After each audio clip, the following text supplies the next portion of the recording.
신약성경 마태복음 21장 18절부터 19절까지의 말씀 보겠습니다.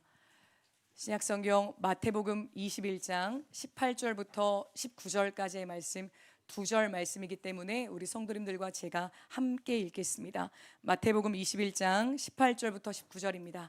같이 읽습니다. 시작. 이른 아침에 성으로 들어오실 때 시장하신지라.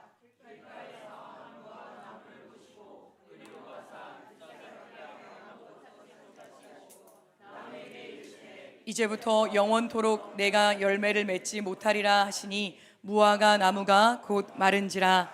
아멘. 아멘. 아멘. 아멘. 안녕하세요 성도님들. 저는 인천에서 필그림 교회에서 사역하고 있는 김미정 목사라고 합니다. 우리 정요한 목사님은 제가 저희 공동체 21살 때 왔어요. 21살 때 왔는데 그 처음 시작부터 사실 저 아는 사람도 아무도 없이 왔었는데 우리 목사님께서 얼마나 인격적이고 다정하게 하나하나 다 가르쳐 주시고 도와주셨는지 몰라요. 그래서 목사님 개척하셨다는 말씀 듣고 너무너무 감사했는데 이렇게 성도님들 뵐 수 있게 돼서 너무 영광이고 감사합니다. 우리 모두 하나님 만날 수 있는 이 밤 되기를 소원합니다. 아멘. 제가 저희 고향이었던 이제 충청북도의 한 도시에서 제가 신학생이 되고 나서 저희 그 당시에 원칙이 신학대학교 2학년 때까지는 저희 모교회에서 사역을 했어요. 그래서 저희 모교회에서 했었는데 제가 태어나서 자란 도시는 굉장히 작은, 그래서 매년 이게 시에서 군으로 떨어질 수 있는 인구가 너무 적어서 맨날 막 12만, 13만 이렇게 왔다 갔다 하는 그런 조그마한 도시인데 교회는 굉장히 컸어요. 그래서 그 도시에서 100년 넘은 교회였고 충청북도에서 두 번째로 큰 교회였습니다. 그 당시에. 그래서 어린이부 아이들만 200명이 넘었어요. 그래서 그 교회에서 이제 어린이부 간사로 사역을 했었는데 그때 이제 아이들을 데리고 40명 되는 찬양팀 아이들을 데리고 매주 토요일마다 전도를 다녔습니다. 전도를 하고 이제 교회로 돌아가서 찬양팀 연습할 시간이 되었는데 놀이터에서 아이들 3명이서 놀고 있는 거예요. 7살짜리 2명, 6살짜리 하나, 이렇게 남자아이들 3명이서 놀고 있는 것을 보고 어떻게 할까 고민을 하다가 그럼 쟤네들한테까지만 복음을 전하고 여기 앞에 있는 슈퍼에 가서 아이들 간식 사서 들어가자, 이렇게 얘기를 하고 그 놀이터로 갔습니다. 그래서 3명에게 복음을 전했는데 그 중에 딱 한 명, 6살짜리 남자아이만 자기는 예수님을 영접하겠다라고 했어요. 그래서 그 아이에게 영접 기도를 시켜주고 내일 유치부 예배가 몇 시에 있으니까 어떻게 와라 라고 설명을 해준 다음에 헤어졌어요. 바로 그 앞에 있는 슈퍼에 들어가서 제가 맨 앞에 들어가고 이게 세로로 긴 그런 슈퍼였는데 맨 뒤에 아직 40번째 우리 아이가 들어오지 않았는데 갑자기 뒤에서 막 소리가 나요. 그래서 간사님 빨리 나와보라는 거예요. 얼른 나가보니까 방금 영접 기도를 했던 그 아이, 그 3명 중에 딱 그 아이가 저희랑 헤어진 지 채 2, 3분이 되지 않아서 차에 치여서 머리가 깨져가지고 피투성이가 돼서 쓰러져 있었습니다. 제가 직접 그 아이를 119에 실려보냈고 그 아이가 식물인간이 되었다는 이야기까지 들었어요. 그때 제가 그 아이를 그렇게 보내고 제 마음 가운데 큰 충격처럼 새겨졌습니다. 너무너무 두려웠던 것은 첫 번째가 이거였어요. 나는 사실 그냥 가려고 했는데, 나는 사실 복음을 전하지 않고 그냥 시간 다 돼서 간식 사서 들어가려고 했는데 그냥 그런 마음으로 갔었던 거였는데, 두 번째, 내가 만약 그때 복음을 전하지 않았더라면 하나님께서 이 핏값을 어떻게 찾으셨을까, 그게 너무 두려웠고요. 두 번째는 이 아이가 이 땅에서 들은, 육성으로 들은 십자가의 복음이 나에게서 나간 것이 마지막이었는데 나는 무슨 마음으로 복음을 전했는가 생각을 해보니까 너무너무 두려운 마음이 들었습니다. 그때 이후로 제 마음 가운데 저의 감정과 어떤 신체적인 컨디션에 따라서 기복은 있을지언정 제가 잊지 않고 늘 기억하는 것이 있다면 오늘의 예배가 저와 성도님들께 얼마든지 마지막 예배일 수 있다는 것입니다. 지금은 제가 인천에서 여기까지 기차 타고 택시 타고 잘 왔습니다. 그런데 올라가는 길에 저에게 어떤 일이 생길지 저도 모르고 성도님들도 모르십니다. 그런 일이 일어나지 않기를 바라지만 성도님들께서 댁으로 돌아가실 때, 아니요, 어쩌면 5초 후, 10초 후, 5분 후, 미래는요 지금 살고 있는 이 시간만 우리의 시간이지 1초 후는 우리 시간이 아니거든요. 우리에게 어떤 일이 생길지 우리는 알지 못합니다. 사랑하는 성도님들, 저도 내일 여러 가지 일들이 있고 제가 해야 될 것들이 많이 있지만 매 순간 설교할 때마다 오늘이 마지막인 것처럼 설교합니다. 사랑하는 성도님들, 우리 모두가 함께 그 마음으로 하나님 만나는 시간 되기를 소원합니다. 오늘 본문에는 한 그루의 무화과 나무가 나옵니다. 무화과 나무는 우리가 알고 있는 일반적인 식물과는 조금 다른 성장의 과정을 거쳐요. 보통은 이파리가 먼저 나고 그 다음에 꽃이 피고요. 꽃이 떨어진 자리에 열매가 맺힙니다. 그런데 무화과 나무는 좀 특별해요. 없을 무자에 꽃 화자를 쓰죠. 사실은 무화과는 이 열매를 먹었을 때 그 안에 뭐가 많잖아요. 그게 무화과 나무의 꽃이라고 합니다. 그런데 어쨌든 사람의 눈에 볼 때에는 무화과는 꽃이 없는 거예요. 아무것도 없는 빈 가지에 가지 끝에 혹처럼 열매가 먼저 납니다. 열매가 먼저 나기가 시작하면 그 열매 위를 이파리가 이렇게 덮기 시작해요. 그러니까 이스라엘 사람들은 그 당시에 이 무화과 나무가 우리나라의 은행나무처럼 가로수처럼 길거리에 쭉 서 있었는데 그만큼 익숙한 나무이다 보니까 이스라엘 사람들은 알고 있는 거예요. 뭘 알고 있을까요? 만약 무화과 나무에 이파리가 이만큼 무성해졌다면 그 밑에는 뭐가 있겠구나? 열매가 있겠구나. 사람들이 다 알고 있는 겁니다. 예수님 당시 때에는 배고픈 사람들이 얼마든지 무화과 나무의 첫 번째 열매를 마음대로 따먹을 수 있게 주인들이 허락해 줬어요. 왜냐하면 무화과는 1년에 여러 차례 열매를 맺는데 첫 번째 나는 열매는 굉장히 떫고 맛이 없었대요. 그래서 상품성이 떨어지기 때문에 가난한 사람들이 언제든지 자유롭게 먹을 수가 있었다고 합니다. 예수님께서는 이 땅에 계실 때 늘 허기지시고 가난하고 배고프셨지요. 시장하셨던 주님께서 성으로 들어오시는데 길가에 선 무화과 나무를 보셨습니다. 그리고 굉장히 무성하게 덮인 그 이파리들을 보셨어요. 아, 이상하다. 아직은 무화과가 열매를 맺을 철이 아닌데 잎이 저렇게 났네. 잎이 저렇게 무성하다면 그 속에는 뭐가 있겠구나? 열매가 있겠구나. 그런데 오늘 본문의 나무는 굉장히 이상합니다. 잎이 무성하게 났음에도 불구하고 그 안에 열매가 하나도 없는 거예요. 왜 그랬을까요? 아마도 정상적인 성장의 단계를 거치지 않은 기형적인 나무였던 것 같아요. 어딘가 병이 난 거예요. 성도님들, 클로버가 원래는 몇 잎이 정상이죠? 세 잎이 정상입니다. 그런데 몇십만 개 중에 하나, 몇만 개 중에 하나씩 기형으로 네 잎 클로버가 열려요. 정상은 아니지만 그래도 이렇게 탓을 하거나 혼낼 필요가 전혀 없는 자연 상태에서 얼마든지 있을 수 있는 그냥 기형적인 변종입니다. 그런데 예수님께서는 오늘 본문에 보시면 굉장히 무섭게 무화과 나무를 저주하시고 동일한 내용을 다루고 있는 다른 본문에 보시면 그 다음날 무화과 나무가 말라 죽었다라고 되어 있어요. 자, 이 본문을 가지고 주님께서는 왜 이렇게 그냥 넘어가실 수도 있는 자연적인 일을 이렇게까지 화를 내셨을까? 여러분, 슈바이처 박사님 아시죠? 아프리카의 성자라고 불린 슈바이처 박사님은 의사이기도 하시지만 유명한 신약 학자이기도 하시거든요. 슈바이처 박사님이 뭐라고 이 본문을 해석을 했느냐면 아마도 우리 주님이 너무 인간적이셔서 십자가에 달리시기 전에 이제 너무 예민해지셨다는 거죠. 그래서 배고픈데 이제 먹을 게 없으니까 한마디로 썽을 냈다, 이렇게 해석을 했어요. 그럴까요? 그렇지 않습니다. 예수님께서는요, 이 비유를 통해서 우리들에게 하고 싶은 말씀이 있으셨던 거예요. 이 무화과 나무같이 병든 우리들을 향해서 경고를 보내고 계신 것입니다. 우리 죄송하지만 한 번만 따라해 보실까요? 열매를 맺어야 한다. 사랑하는 성도님들, 사과나무에 사과가 없으면 안 됩니다. 포도나무는 포도를 맺어야 돼요. 무화과 나무에는 무화과가 열려야 됩니다. 주님을 믿는 성도라고 하면 우리가 맺어야 되는 열매가 무엇일까요? 순종입니다. 예수님 말씀대로 순종하는 거예요.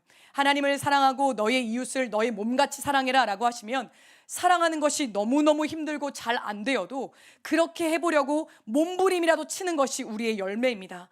다른 사람들에게 나눠주라 하시면 나눠줘야 됩니다. 죄를 짓지 말라고 하시면 내가 너무너무 하고 싶어도 참고 싸우고 하지 않는 것이 열매입니다. 그런데 우리에게 이 순종의 열매가 없는 거예요.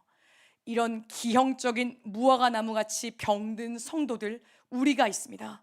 우리의 겉모습은 푸르른 잎사귀가 무성합니다. 주일마다 예배도 빠짐없이 드리실 것이고 수요일날도 이렇게 예배를 드리시고 방언도 하실 줄 아실 것이고 눈물 흘리면서 찬양도 하시겠지요. 많은 봉사와 섬김과 구제도 하시겠지요. 뜨거운 열정이 가득한 것처럼 보입니다. 예수님 눈에 번쩍 띄었던 그 무화과 나무처럼 사람들 보기에 와, 저 목사에게 가면, 저 김미정 목사에게 가면 저렇게 큰 소리로 설교를 하니까 뭔가 특별한 것이 있겠지, 나의 허전한 마음을 채워줄 수 있는 무엇인가가 저 사람에게 있겠지 하고 와서 가까이 와서 들춰보는 거예요. 우리의 삶을 보는 거예요. 그런데 아무것도 없는 겁니다. 겉모습은 멀쩡한데, 겉모습은 화려한데 아무것도 없고 고개를 절레절레 저으면서 우리를 떠나갑니다. 우리 때문에 상처받았다라고도 하고 우리 때문에 시험 들었다라고도 합니다. 겉모습만 그럴듯해서 기대를 갖고 왔는데 사실은 이파리만 무성한 병든 나무였던 거예요. 오늘날의 교회 안의 체계가 너무 무섭습니다. 누구도 우리의 속사람이 어떤지를 검증하지 않아요. 우리의 삶을 확인하지 않습니다. 그런데 교회의 첫 시작이었던 초대교회 시절에는 성도의 삶에 대한 보다 진지한 고민이 제도적으로 아예 갖추어져 있었다라고 합니다. 가장 쉬운 예로 세례가 있어요. 여기 계신 분들은 다 세례를 받으셨겠죠. 보통 교단마다 조금씩 차이가 있지만 교회를 다니기 시작한 지 한 달 정도가 되면 세례를 줍니다. 가장 빠른 교회는 뭐 한 달, 길게는 6개월 어떤 교육들을 받고 정해진 날짜에 교인들 앞에서 이제 목사님께서 선포해 주시면 이제 당신은 그리스도인이다라고 인정됩니다.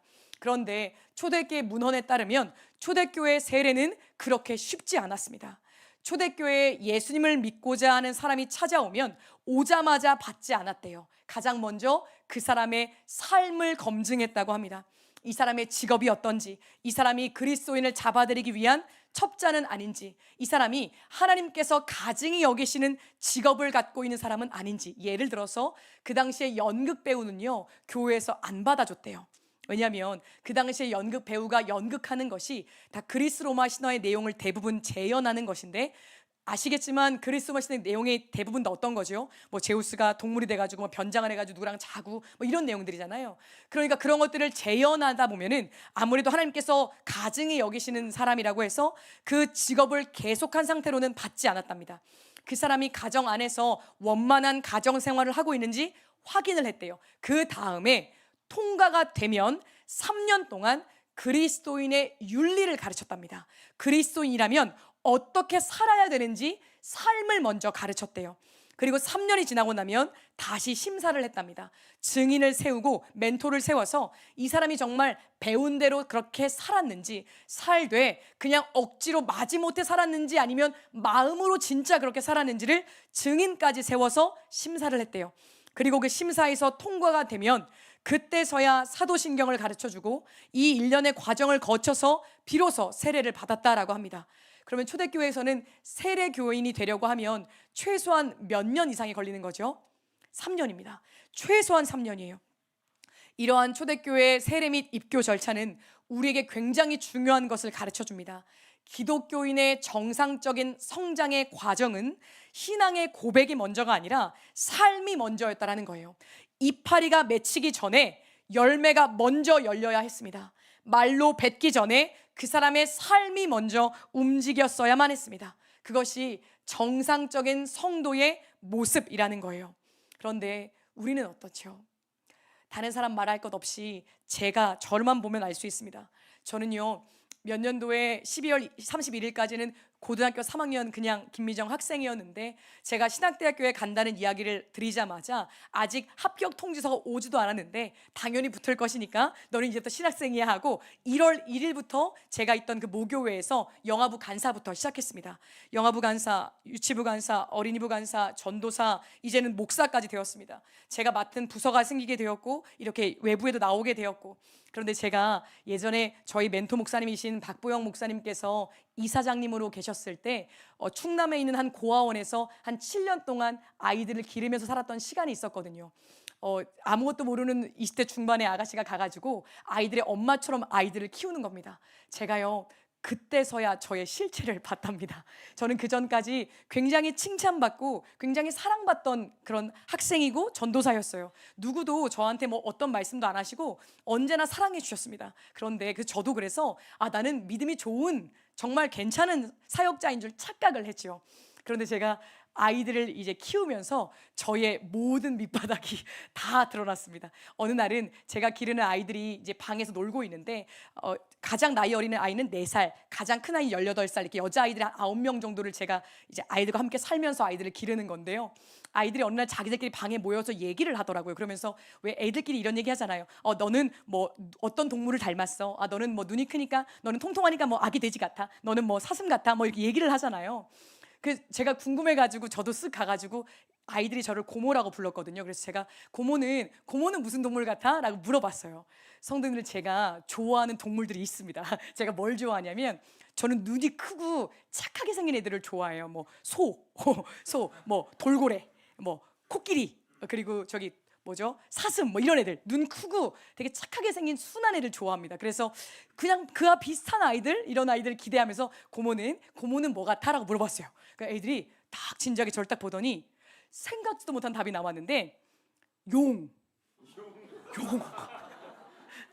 제가 뭐 호랑이나 사자 같은 것만 나왔어도 제가 뭐 말을 안 할 텐데 용이래. 용. 언제나 불을 뿜는 용. 제가 너무 화를 많이 내서요. 제가 너무너무 화를 많이 내고, 제가 너무 짜증을 많이 내고, 너무 버거워하니까 아이들이 저보고 그러는 거예요.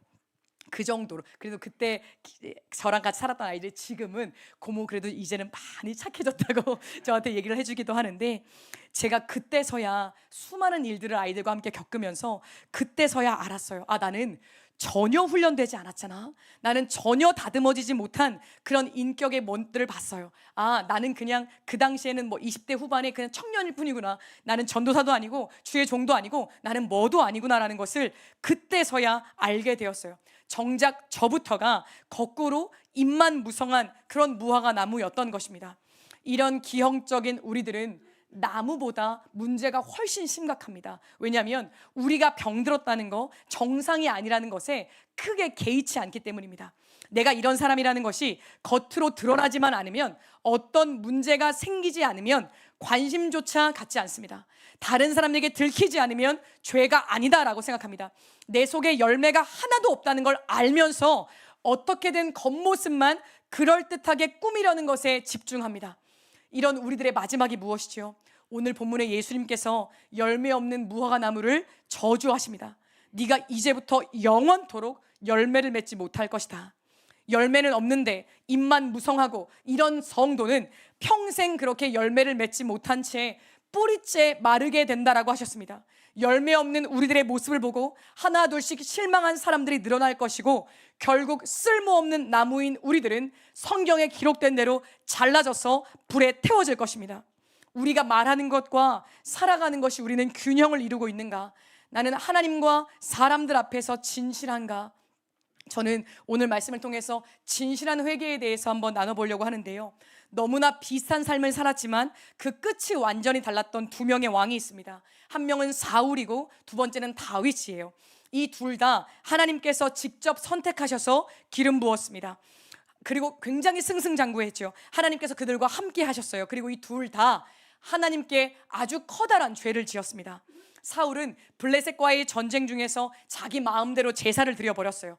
급하게 제사를 드리고 전쟁터에 나가야 되는데 제사를 집전해줄 제사장 사무엘이 오지를 않는 거예요. 너무 늦게 오니까 그냥 자기 마음대로 제사장 역할을 해서 제사를 드려버렸습니다. 또 이런 죄도 졌어요. 아말렉과의 전쟁을 앞두고 있는데 하나님께서 사울 왕에게 아말렉 땅과 이기고 나면 거기 있는 모든 것들을 남김없이 진멸하라고 명령하셨습니다. 남녀노소를 가리지 않고 심지어 가축들까지 살아 숨쉬는 모든 것들은 다 진멸하라고 하셨어요. 그러나 사울은 그 말씀에 순종하지 않았습니다. 가치가 없고 병든 것들만 죽이고 살찌고 기름진 것들은 남겨두었어요. 하나님이 거기에 진노하셨죠. 그리고 거기에 유명한 말씀이 나옵니다. 순종이 제사보다 낫고 듣는 것이 순양의 기름보다 낫다. 하나님께서 선지자 사무엘을 통해서 이제 사울 너는 왕의 자리에서 쫓겨날 것이라고 분명하게 심판하셨습니다. 다윗은 어땠죠? 다윗이 어느 날 궁궐 옥상 위에 올라가서 밖을 살펴보다가 젊은 여자가 목욕하는 것을 보았습니다.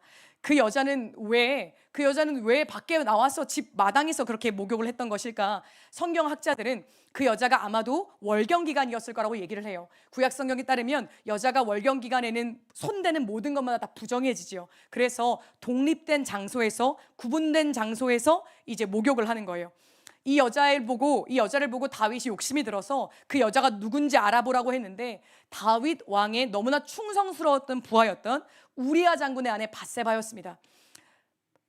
이 여자가 누군지를 알았으면 다윗이 거기서 멈추었어야 되는데 다윗이 멈추지 않고 여자를 궁궐로 데리고 와서 동침했죠. 그리고 밧세바가 임신했다는 이야기를 들었습니다. 성도님들 잘 아시겠지만 여자가 월경 기간 동안에는 임신을 하지 않습니다. 그런데 이 밧세바가 임신을 했다는 것은 무슨 말이죠? 다윗과 밧세바의 범죄가 일회성이 아니었다는 것입니다. 성경에 기록되지 않았지만 여러 차례 다윗은 죄를 지었다는 거예요. 그리고 밧세바가 임신했다는 소식이 들리자 자기의 죄를 덮으려고 우리야 장군을 빨리 전쟁터에서 불러서 소환해서 집에 가서 푹 쉬라고 했는데 우리야 장군이 너무 충성스러워서 집에 들어가지를 않아요. 나의 전우들이 전쟁터에서 고생하는데 내가 어떻게 편안히 집에 들어갈 수 있습니까? 나는 안 들어갑니다. 술을 잔뜩 마시게 취하게 해도 집에 안 들어가요. 그러니까 어쩔 수 없다 싶어가지고 다윗 왕이 일부러 요압 장군에게 편지를 써서 우리야 장군을 전쟁터 맨 앞에 내보내고 군대를 다 후퇴시켰습니다. 우리야 장군이 전쟁터 최전선에서 외롭게 싸우다가 전사했어요. 사람들은 우리야 장군이 자연스럽게 죽은 줄 알았죠. 그러나 하나님께서는 이 모든 과정을 다 보고 계셨습니다. 우리가 사울과 다윗의 이야기를 보면서 생각해야 될 몇 가지가 있습니다. 첫 번째, 회개는 스스로의 힘으로 할 수 없다는 것입니다. 죄를 지은 사울과 다윗이 모두 극도의 두려움에 휩싸였어요. 온전한 순종을 당신은 하지 않았다. 사울을 꾸짖고 사무엘이 돌아가려고 했을 때 사울 왕이 사무엘 선자를 얼마나 간절히 붙잡았는지 성경을 보면 사무엘 선자의 겉옷이 찢어질 정도였다라고 되어 있어요.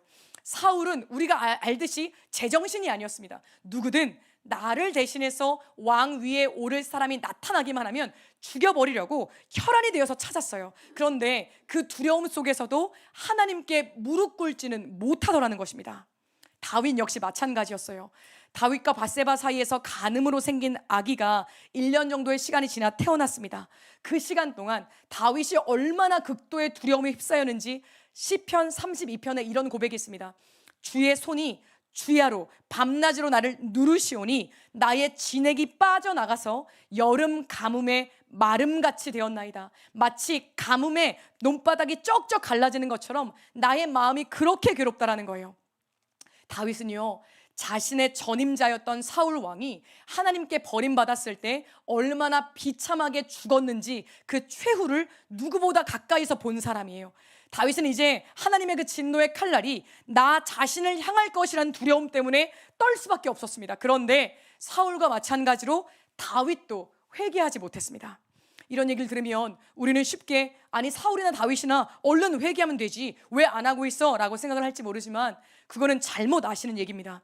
입으로 잘못했다라고 말하는 거는 누구나 다 할 수 있어요. 사울도 했죠. 다윗에게 2번이나 사과했습니다. 그런데요, 그런 거 말고요, 나의 죄를 진짜 깨닫고 나의 자신을 벌거벗긴 채 땅을 치고 하나님께 온전히 나아가는 회개, 결국에는 그 죄를 다시는 짓지 않는 진짜 회개는 아무나 할 수 있는 것이 아닙니다.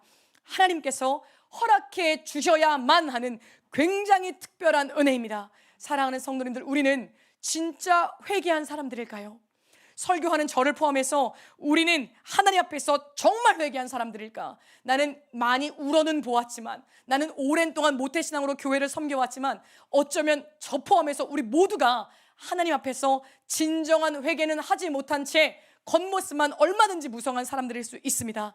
사랑하는 성도님들, 저는 아이들을 양육하면서 언제나 이 모든 예배의 목적은 회개라고 가르칩니다. 말씀을 듣고 예배를 드렸으면 가던 길을 돌이킬 수 있어야 되는 거예요. 우는 것이 목적이 아니라, 뜨거워지는 것이 목적이 아니라 달라져야 됩니다. 사랑하는 성도님들, 오늘 이 밤에 하나님께서 주시는 진정한 은혜를 사모하는 시간 될 수 있도록 기도하시면서 함께 예배드렸으면 좋겠습니다. 두 번째, 하나님께서는 모든 사람들에게 회개할 수 있는 충분한 기회를 주십니다. 제가 드린 이 말씀은 아까 처음 드린 말씀과 모순되는 것처럼 보이는데 사실 모순되지 않아요. 잘 들어봐 주세요. 지옥에 떨어진 사람들을 묘사하는 말 중에 이런 말씀이 있어요. 그들이 슬피 울며 이를 갈더라. 슬픈 것은 당연한데 왜 이를 갈까요? 성도님들, 이는 언제 가나요? 이는 어떨 때 가나요? 제가 아이들끼리 물어보니까 아이들이 다 뭐라 그러냐면 잘 때, 잠잘 때 가라요 그러더라고요. 그런 거 말고요, 우리는 알죠. 이가 어느 감정에서 이가 갈리죠? 분노하는 거예요. 화를 내는 거예요. 자, 그러면 지옥에 떨어진 사람들이 왜 분노하는 것일까? 슬퍼하는 건 당연한데 왜 분노를, 지옥 가서도 분노를 할까? 사람들은요, 자신의 실패의 원인을 자기 자신에게서 찾지 않습니다. 대부분 다 원망해요. 내가 이렇게까지 된 것은 나를 사랑해주지 않은 나의 부모님 때문이고, 그때 그 사람 때문이고, 그때 그 환경과 상황 때문이고, 결국 이 비난의 화살이 어디까지 갈까요? 우리 하나님에게까지 갑니다. 하나님이 어떤 사람들에게는 좋은 가정에 태어나서 아름답게 잘 살게 해주시고, 하나님이 불공평하셔서 나에게는 이렇게 힘든 삶을 살게 해서 내가 이 모양 이 꼴이 되었다고 다 하나님 탓이라고 하나님 탓을 합니다. 제가 그랬습니다. 제가 죄 가운데 있었던 시간들이 있었는데, 정말로 제가 너무 소름 끼쳤던 것은, 제가 어느 날 습관처럼 그냥 말씀을 이렇게 통독을 하는데, 제가 정말 그날따라 죄를 짓고 있으면서 마음이 화가 나고 분노가 일어나가지고요, 이를 부득부득 가는 거예요. 정말로 물리적으로 이가 갈리더라고요. 화가 나서 대낮에 이가 갈리는 거예요. 근데 말씀을 읽는데 이 말씀이 딱 보이는 순간 제가 얼마나 두렵고 무서웠는지 모릅니다. 저의 원망의 화살이 어디로 갔을까요? 첫 번째는 저희 멘토 목사님이신 박보영 목사님께 갔습니다. 우리 성도님께서 박보영 목사님에 대해서 어떻게 아시는지 제가 잘 모르겠는데, 모르시는 분들을 위해서 잠깐 말씀을 드리면, 우리 목사님은 의사이셨다가 39살 때 뒤늦게 하나님 만나셔서 이제 주의 종의 길을 신실하게 걸어오셨는데, 제가 저희 공동체에 들어갔을 때 그 전설처럼 이제 막 뭐라고 사람들이 얘기를 하냐면, 제가 그때 인천 방주교회로 처음에 이제 옮겨서 갔었는데, 신학대학교 3학년 때 제가 갔습니다. 벌써 한 15년 막 이렇게 전이죠. 갔는데 그때 사람들이 뭐라 그러냐면, 우리 박보영 목사님은 손을 대시면 이 안수 기도를 하면 모든 걸 다 하신다는 거예요. 스캔 당한다는 거예요. 그래서 실제로 제가 봤는데, 방주교회 성도님들이 박보영 목사님이 딱 등장하시면 썰물처럼 흩어졌습니다. 아무도 기도받지 않고. 정말 그래서 이런 예화도 되게 유명하잖아요. 지금은 결혼하신 어떤 사모님께서 청년이실 때 박보영 목사님께서 기도해 주려고 가까이 가시는데 도망가가지고 저 지하 밑에까지 가서 숨었대요. 목사님께 기도받으면 다 이렇게 드러난다고 해가지고. 제가 갔을 때도 그게 너무너무 대단했어요. 그래서 저도 무서워서 못 받겠더라고요. 저도 지금까지도 목사님께 잘 안 갑니다. 목사님과 함께 밥을 먹으면 늘 체하고, 목사님께 가까이 갈 때마다 하나님 아시죠? 다 감춰주세요. 이게 목사님의 능력이 아니라 성령님이 주시는 능력이시잖아요. 이게 목회를 하실 때 양들을 사랑하시는 마음으로 열어주실 때가 있는 거잖아요. 그래서 하나님 아시죠? 다 감춰주시고 우리 목사님 모르게 해주시고 늘 그렇게 기도하면서 가요. 자, 가는데 저도 모르게 제가 죄 가운데 있었을 때 저도 모르게 목사님은 뭐라고 원망을 하느냐면, 우리 목사님은 그렇게 모든 걸 다 아신다고 하는데, 내가 죄 가운데 있는 걸 다 아시면서 다른 사람들은 꾸짖고 혼내시는데 왜 나는 혼내시지 않아? 나를 버리셨구나, 나를 포기하셨구나. 사실 목사님이 저보고 죄지라고 하는 거 아니셨거든요. 제가 죄진 거예요. 근데 괜히 엉뚱하게 목사님을 원망하고 하나님을 원망하더라는 거예요. 그런데 우리 분명히 알아야 됩니다. 하나님께서는요, 모든 죄인들이 회개할 수 있는 충분한 기회를 주신다는 거예요. 사울을 보면요, 우리 사무엘상을 읽어보면 아시겠지만, 하나님의 심판이 선고된 직후에 그 다음날 사울이 왕의 자리에서 쫓겨난 게 아니었습니다. 그 이후로도 약 10년이 넘는 세월 동안 사울은 왕의 자리에 그대로 있었어요. 전쟁터에 나갈 때마다 승승장구했어요. 만약 그때 사울이 그 10년 동안 하나님께 진짜 회개했더라면, 다윗이 뭔가 인기가 높아지는 걸 보고 다윗이구나 싶어서 다윗 당신이 왕이 돼야 됩니다, 나는 내려오겠습니다 라고 겸손하게 내려왔더라면 사울은 아마 다른 삶을 살았을 거예요. 그런데 사울은 그렇게 하지 않았지요. 노아의 홍수 때를 한번 보세요. 하나님께서 노아에게 배를 지으라고 하십니다. 내가 이 땅에 가득한 죄악을 더 이상 기다릴 수가 없어서 물로 쓸어버리려고 하니까 너는 산꼭대기에서 방주를 지어라. 왜 산꼭대기일까요? 물론 물이 거기까지 찰 것이기 때문에도 있지만 보여주시는 거예요. 여기 지금 방주를 짓고 있지, 너희들 다 회개해야 돼. 모든 사람들에게 보란듯이 방주를 짓고 여기 타라고 노아가 계속해서 알렸을 거예요. 성경에서 나오는 120이라는 숫자는요, 12 곱하기 12죠. 12과 10이 곱해지면 완전수입니다. 성경에서 말하는 완전수는요, 하나님께서 참으시되 무한히 참으셨다라는 상징성을 갖고 있는 의미예요. 하나님께서 시간을 늦추시고 천년을 하루같이 참으시면서 한 명이라도 구원받기를 외치고 기다리게 하신 거예요. 우리는 경험적으로도 알고 있는 것이 있습니다. 하나님께서는요, 우리들을 회개하시기 위해서 상황을 만들기도 하시고, 주변 사람들을 통해서 듣게도 하시고, 때로는 병을 통해서, 어떤 실패의 경험을 통해서 우리에게 말씀하십니다. 네가 지금 가는 길은 잘못되었어, 넌 지금 돌아와야 돼. 하나님께서 사인을 계속 주세요.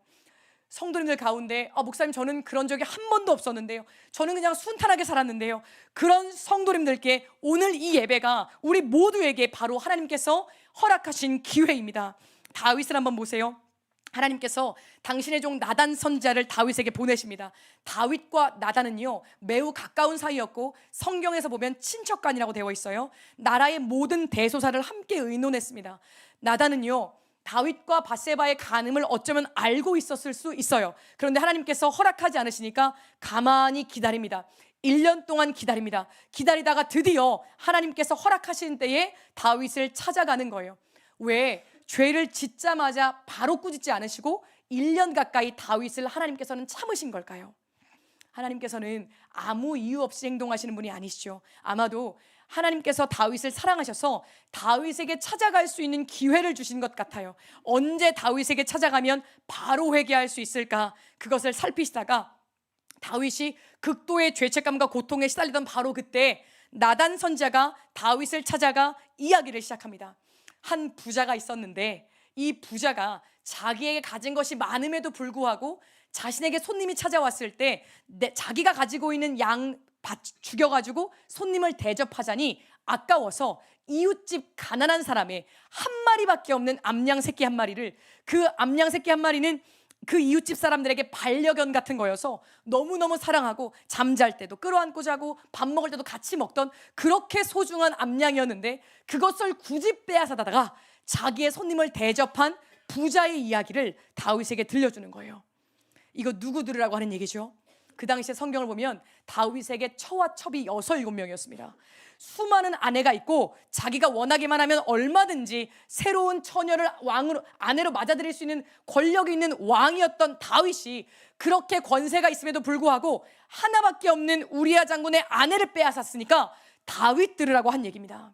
그래서 성경을 보면요 선지자가 이렇게 은근히 비유를 들어가지고 죄인을 꾸짖는 경우가 거의 드뭅니다. 세례 요한을 보면요 헤롯 왕이 자기의 동생의 아내를 뺏어다가 재혼을 해왔을 때 대놓고 소리 질렀어요. 네가 그러고도 왕이냐? 하나님께서 너를 책망하실 것이다. 소리 질렀어요. 그 일 때문에 세례 요한이 헤로디아에게 그 미움을 사가지고 목 잘려 죽잖아요. 그런데 그래도 대놓고 얘기했어요. 그리고 아합 왕 앞에 섰던 엘리야 보세요. 그 당시 북이스라엘의 아합 왕은요 어마어마한 권력을 갖고 있었습니다. 그런데 엘리야 선지자가 백성들 다 보는 앞에서 아합 왕에게 소리 지르는 거예요. 이스라엘을 망하게 하는 자여 너로다. 너 때문에 하나님이 진노하셔서 지금 비가 3년 동안을 안 오는 거야. 너 때문이야 라고 대놓고 소리를 질러요. 그런데 오늘 나단 선지자는 다윗에게 비유를 사용하는 거예요. 왜 이렇게 은근히 돌려 말하는 걸까요?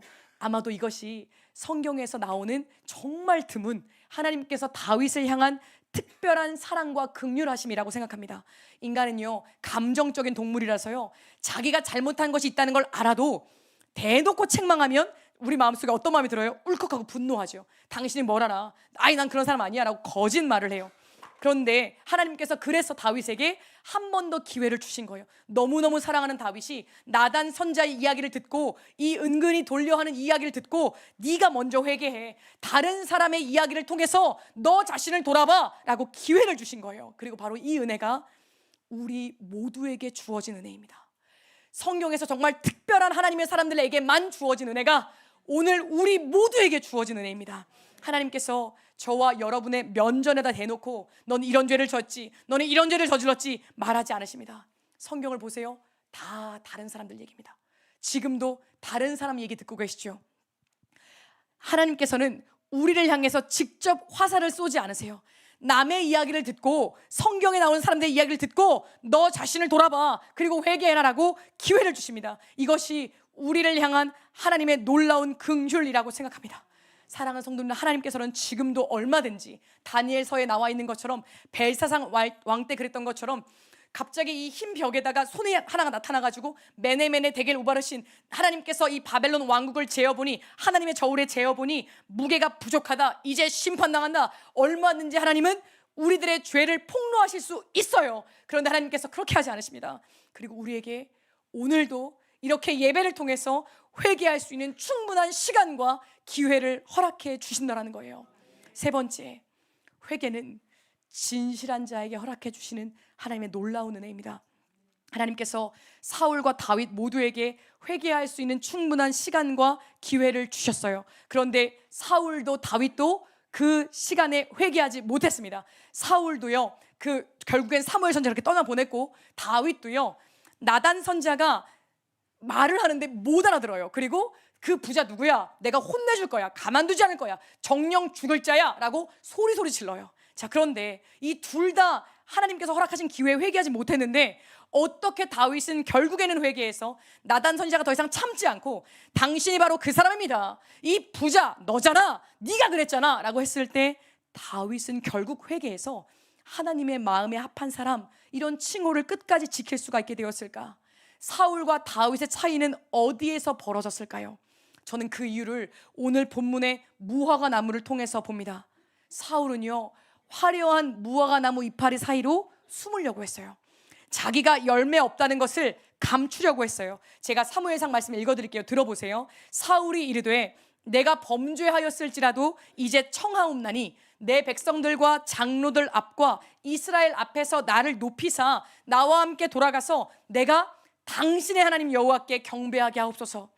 사무엘 선지자가 속상해서 돌아가려고 하는데 사울이 사무엘을 옷이 찢어질 정도로 붙잡는데, 붙잡고서는 한다는 말이 무엇이냐면, 선지자님 지금 이렇게 가시면 제 체면이 뭐가 됩니까? 아유, 백성들 보는데 제가 얼마나 이게 낯이 뜨겁습니까? 그러니까 알겠으니까, 아유 나 알겠으니까 나를 위해서 제사는 좀 드려주고 가십시오.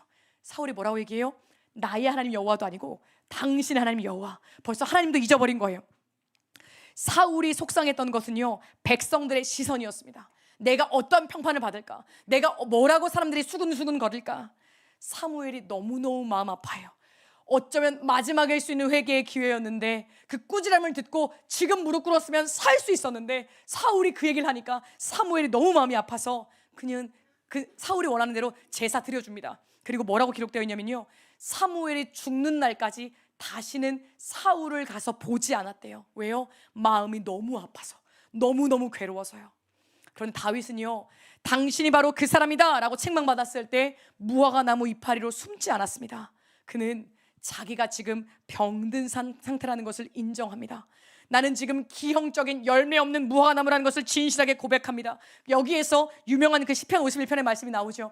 하나님이여 주의 인자를 따라 내게 은혜를 베풀어 주시고 많은 긍휼을 따라 나의 죄악을 지워 주십시오. 내 속에 정한 마음을 창조하시고 정직한 영을 새롭게 하여 주십시오. 주님 나를 붙들어 주십시오. 다윗이 사울보다 훨씬 큰 죄를 졌거든요. 간음죄, 살인죄잖아요. 근데 다윗이 두려워했던 건요 사람들에게 비난받는 것, 왕의 자리에서 쫓겨나는 것, 망신당하는 것 아니었습니다. 죄가 폭로된 그 순간 다윗이 진짜 마음 아팠던 것은 하나님이었어요. 아, 내가 나를 목동 시절부터 지금까지 나와 함께 해주신 그 하나님을 내가 아프시게 했구나. 주님의 성령이 떠나시게 했구나. 하나님과 더 이상 함께 할 수 없구나. 다윗의 두려움은 그거였어요. 그래서 성경을 보면 다윗이 너무너무 울어서 그의 침상이 다윗의 눈물에 뜰 정도로 다윗이 어마어마하게 슬퍼했다라고 합니다. 성도님들, 우리가 왜 그토록 오랜 시간 동안 교회를 다니고 그럴듯한 겉모습이 있는데 왜 우리의 속사람이 변화되는 진짜 회개는 못하는 걸까요? 우리 많이 배웠는데, 우리 많이 뜨겁게 기도할 수 있는데 왜 우리 삶 가운데 끊이지 않는 죄가 반복될까요? 우리가 진실하지 않기 때문입니다. 우리는 사울처럼 무화과 나무 이파리 사이로 숨기를 원하기 때문입니다. 어떻게든 겉모습만 그럴듯하게 꾸며서 사람들 눈에 인정받으면, 사람들이 박수 쳐주면 그걸로 다 만족하고 끝나기 때문입니다. 여러분, 우리는요 사람을 두려워합니다.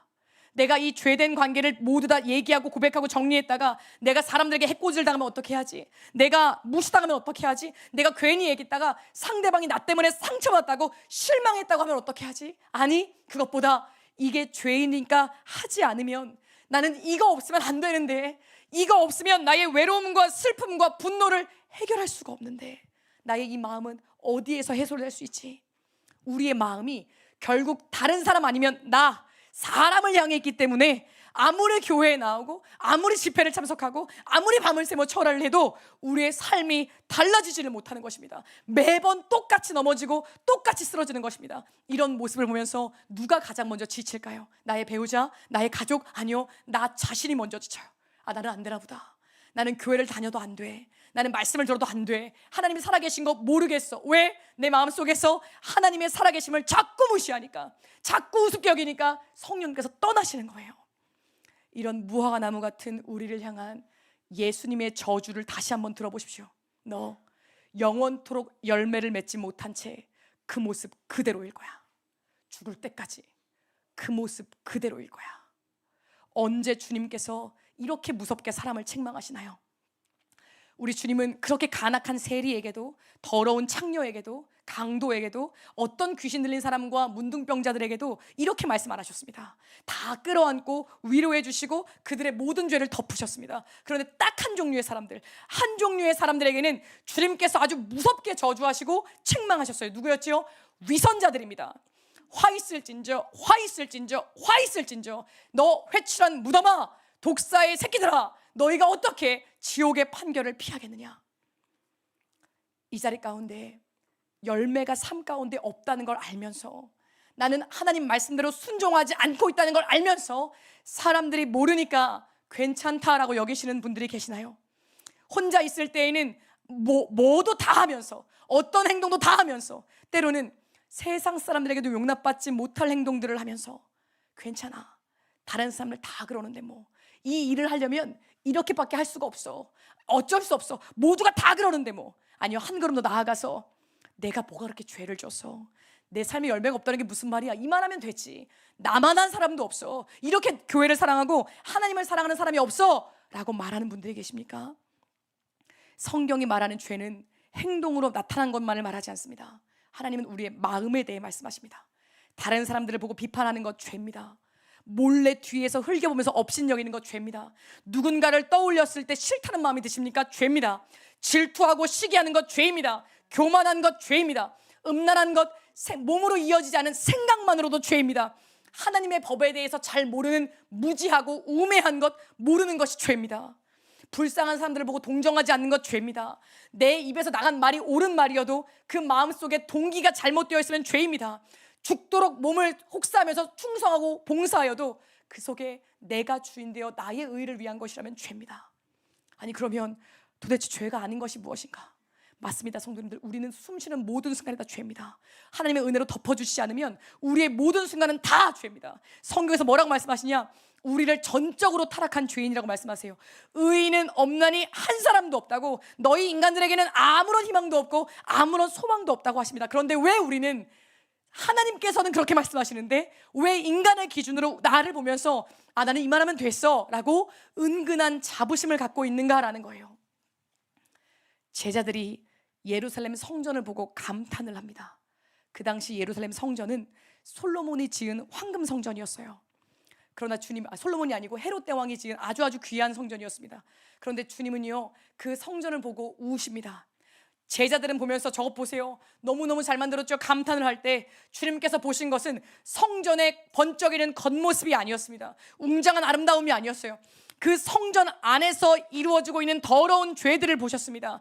기도하는 아버지의 집이 도둑들의 소굴이 되어버리고, 예배하는 이들이 안식일에는 하나님을 제사한다고 하는데 평일에는 얼마나 마음대로 살아가고 있는지 구체적이고 실질적이고 더럽고 추한 모습을 보셨습니다. 뭐라고 말씀하시죠?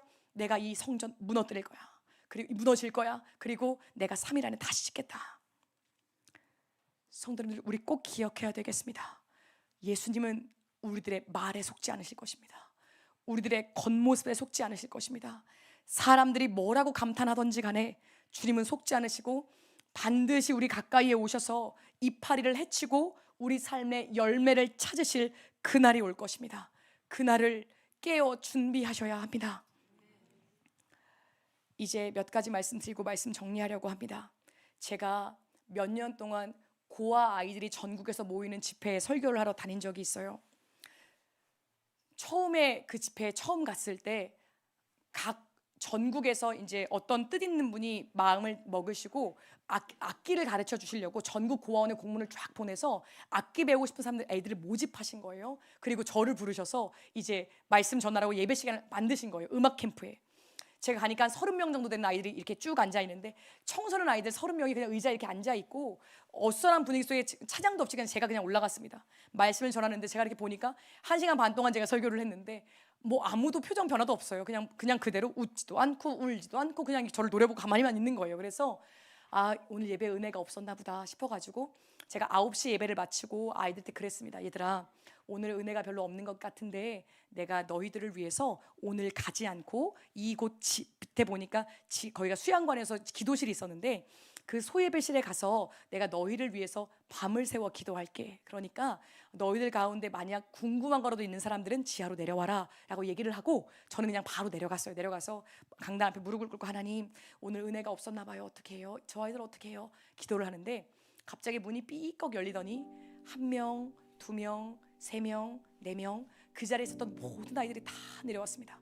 그리고 제가 앞에 무릎을 꿇고 앉아 있었는데 제 앞에 같이 무릎을 꿇고 한 명 한 명 자기의 이야기를 들려주는 거예요.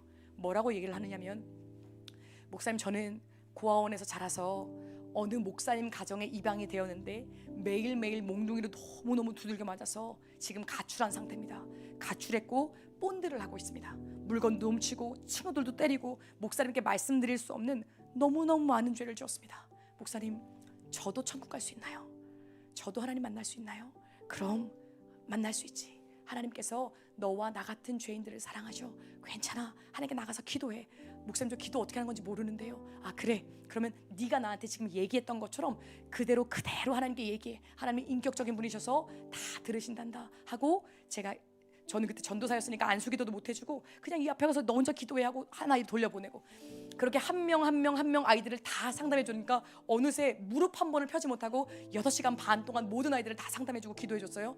제가 새벽에 6시간 반이 흘러서 새벽에 나오는데 갑자기 선생님께서 막 따라 나오시면서 저한테 그러세요. 목사님, 전사님 그 지하 기도실에서 무슨 일이 있었어요? 왜요? 왜 그러시나요? 이 캠프에 온 30몇 명의 아이들 중에서 5명의 자살 위험자 아이들이 있었는데 그 아이들이 밑에서 전사님을 만나고 올라오니까 얼굴이 해처럼 빛나요. 무슨 일이 있었나요? 물어보시는 거예요. 무슨 일이 있었을까요? 누가 이 아이들을 만나주신 걸까요? 성령님께서 이 아이들을 만나주시고 회개할 수 있게 우리 아이들이 앞에서 통곡을 하면서 생전 처음 기도한다고 하는 아이들이 아무런 능력도 없는 전도사가 설교하고 가르쳐준 대로 그냥 기도하는데 통곡을 하고 뒤집어져서 울더라고요. 2년 동안을 한 달에 한 번인가 몇 주에 한 번씩 알코올 중독자 아저씨들이 모이는 병원에 가서 설교한 적이 있습니다. 비록 시작은 초점 없는 눈이었을지언정 그분들은요 제가 이제 연말에 혹은 명절에 아저씨를 설교하고 나가려고 하면 제 바지가랑이를 붙잡고 그 당시 20대 중반의 저 어린 여자 전사의 바지가랑이를 붙잡고 전사님 기도해 주세요. 저 이번 추석에는 집에 가야 돼요. 저 이번 설날에는 집으로 돌아가야 됩니다. 제가 이 술을 끊을 수 있게 기도해 주세요. 제발 기도해 주세요. 4년가를 저희가 사역하고 있는 마가다락방 기도원 밑에는 성남동이라고 해서 유흥가 창녀촌들이 있어요. 술집이 있어요. 그 술집에는 젊은 여성들이 계신 게 아니고 오랜 시간 그 몸 파는 일을 해오신 나이 드신 분들이 계신 그런 술집 그 촌이었어요. 4년 동안을 밤 11시부터 일주일에 한 번씩 밤 11시부터 새벽 몇 시까지 거기를 돌면서 그분들에게 복음을 전했습니다.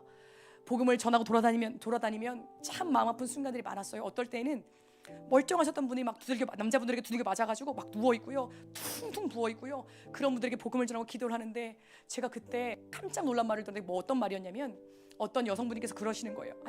나이가 60 가까이 되신 분이셨는데 저한테 그러세요.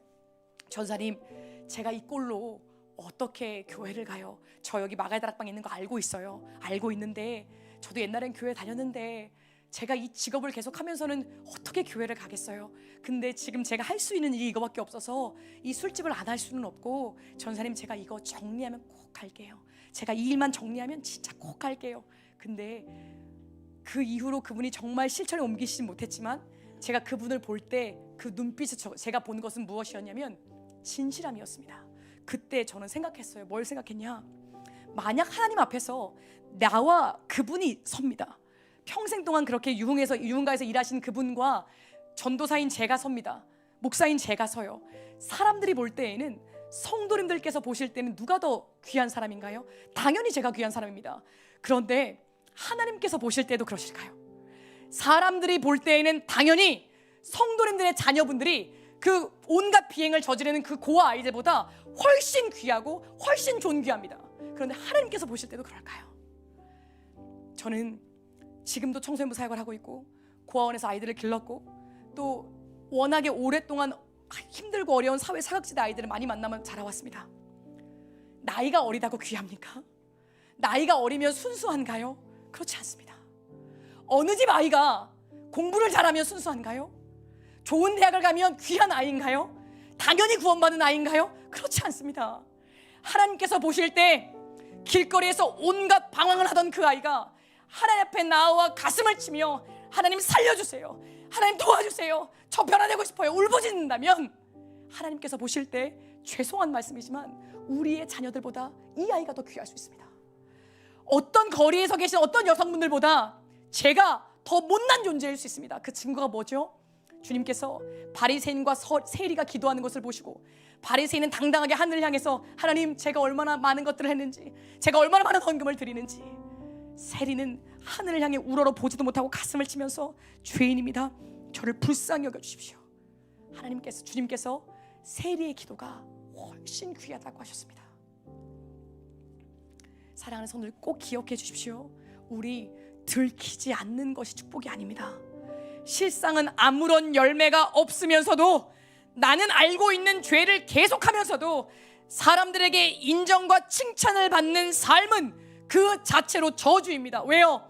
회개할 기회가 주어지는데 나의 화려한 겉모습에 사람도 속고 나도 속아서 나는 괜찮겠지 하고 넘어가다가 언젠가 그 마지막 날에 회개할 기회를 끝끝내 찾지를 못하고 마지막 그 순간까지 열매 맺지 못한 채 지옥의 불로 태워질 것이기 때문에 그렇습니다. 사랑하는 성도님들, 진실한 마음으로 십자가 앞에 서야 됩니다. 십자가를 보면요, 하나님께서 얼마나 죄를 싫어하시는지를 알 수 있어요. 예수님께서 십자가에 달리실 때 우리 귀한 어느 목사님께서 이렇게 설교하시죠. 그냥 채찍질만 찰싹찰싹 하는 것이 아니라 기다란 채찍끈 끝에 날카로운 납덩이를 달아서 카우보이처럼 휙휙 돌리다가 주님 몸에 확 감는데요.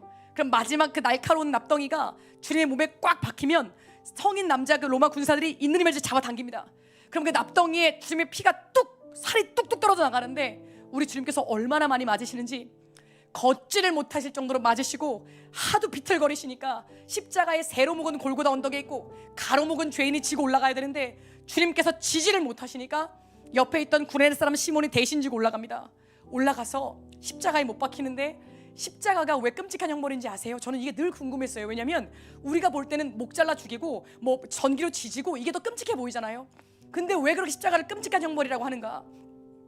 못 박힌 4개의 구멍에서 피가 한 방울씩 뚝뚝 떨어지는 겁니다. 그러니까요, 천천히 죽는 거예요.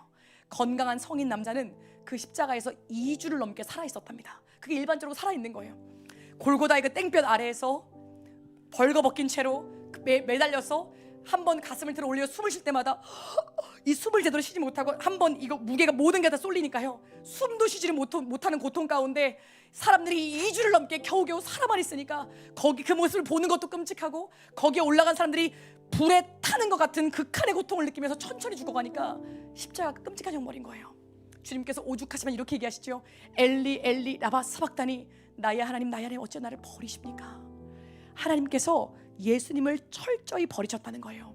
제가 이 말씀을 길게 드린 이유는 성도님들의 감정을 자극하려고 하는 것이 아닙니다. 이 얘기를 길게 드린 이유는 무엇이냐?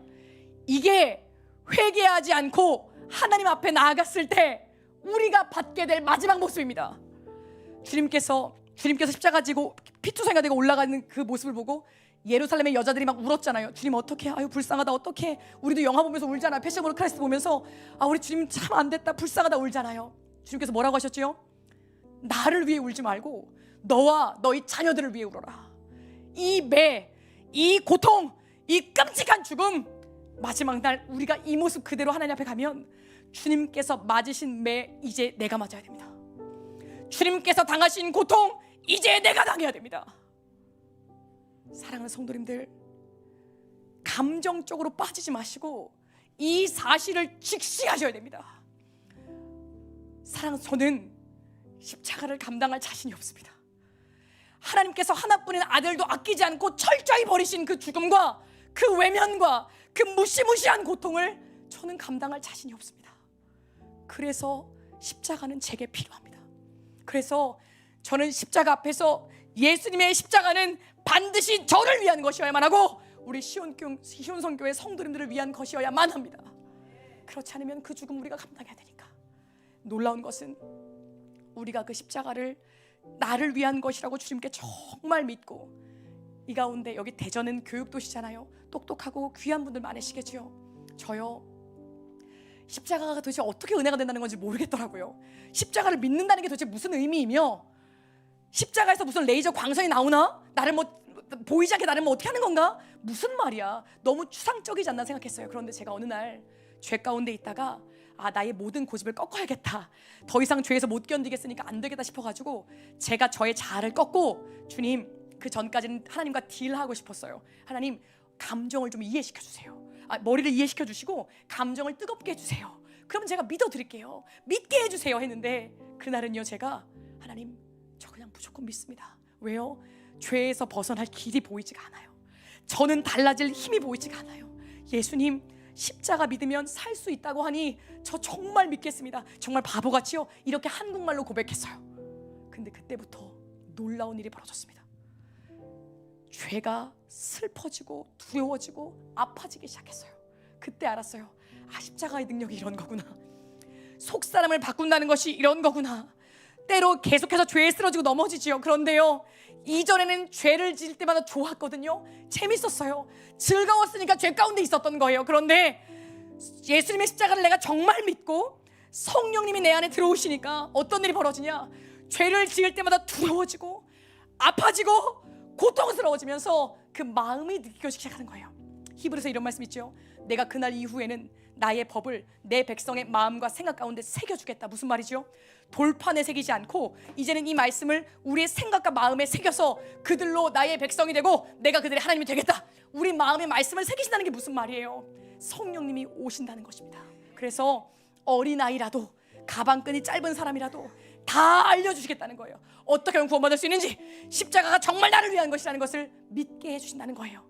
그것을 믿었을 때, 진짜 믿었을 때 십자가의 사랑은, 십자가는 그때부터 놀라운 사랑의 십자가가 됩니다. 주님께서, 하나님께서 십자가를 의지하여 하나님께 나아갔을 때 저를 보지 않으시고 못 본 척 하시겠다고 성령이 약속하셨어요. 하나님은 AI보다 똑똑한 분이시죠. 잊어버리실 수 없는 분이잖아요. 전지전능하신 분이잖아요. 근데 그 하나님께서 잊으시겠답니다.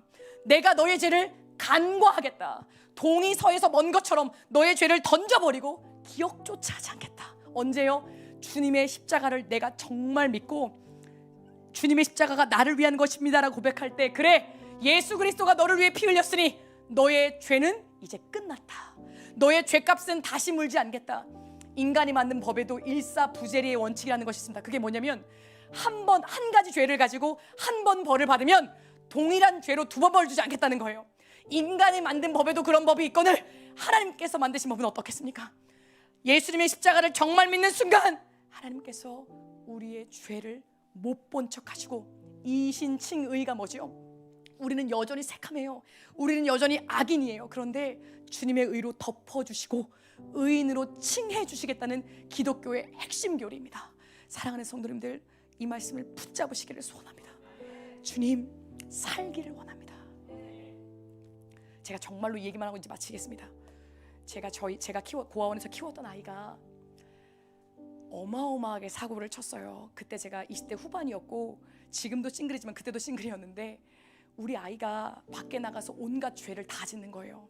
성적으로도 죄를 짓고 정말 뉴스에 나오는 것처럼 성매매도 하고 임신도 하고, 20대 후반에 아직 결혼도 안 한 제가 이제 고등학생 그 아이를 데리고 매일매일 산부인과를 갔습니다. 성병에 걸리고 너무너무 고통스러워하는 바로 그때 그 아이가 그 당시에는 아빠가 누군지도 몰랐던 아기를 이렇게 베고 차를 훔쳤다는 죄목 때문에 경찰서에 가서 보호자랑 같이 오라 그래가지고 조사받으러 갔습니다. 가는데 걔가 그래요. 고모,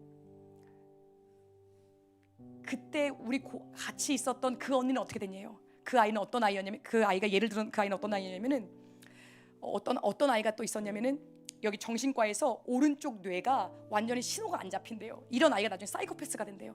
어마어마하게 무섭고 죄 많이 짓던 아이가 있었는데, 걔를 물어보면서 고모, 그 언니는 어떻게 됐어요? 물어보는 거예요. 걔 있잖아, 지금 성자 됐어. 지금 있잖아, 자격증 따러 다니고 열심히 살아. 그러니까 우리 애가 저한테 그래요.